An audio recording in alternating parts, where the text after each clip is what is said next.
గోంగూర రొయ్యలు కాంబినేషన్ మీలో ఎంతమందికి ఇష్టమో నాకు కామెంట్ చేసేయండి. మన సబ్స్క్రైబర్ ఒకరు అడిగారండి రెసిపీ.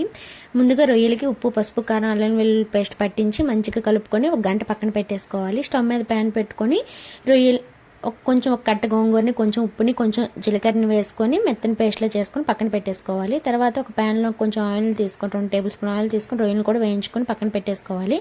వేరొక ప్యాన్లో కానీ మళ్ళీ ఒక 3 to 4 టేబుల్ స్పూన్ల ఆయిల్ వేసుకొని ఉల్లిపాయలు, పచ్చిమిరపకాయలు, కరివేపాకు, ఇంకా టమాటీలు అన్నీ పచ్చివాసన పోయేంత వరకు మంచిగా వేయించుకోవాలి. దానిలోకి మనము వేయించి పెట్టుకున్న రొయ్యలను కూడా వేసుకొని మంచిగా కలుపుకోవాలండి.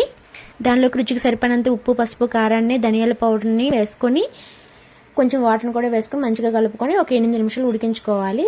8 నిమిషాల తర్వాత ఇలా ఆయిల్ సపరేట్ అవుతున్నప్పుడు దానిలోకి గరం మసాలా, మనము మిక్స్ చేసి పెట్టుకున్న గోంగూర మిశ్రమాన్ని మంచిగా కలుపుకొని 2 నిమిషాలు ఉడికించుకొని కొత్తిమీరతో గార్నిష్ చేసుకుని సర్వ్ చేసుకోవడమేనండి. మీరు ఎంతమందికి రొయ్యల కూర ఇష్టమో కామెంట్ చేసేయండి.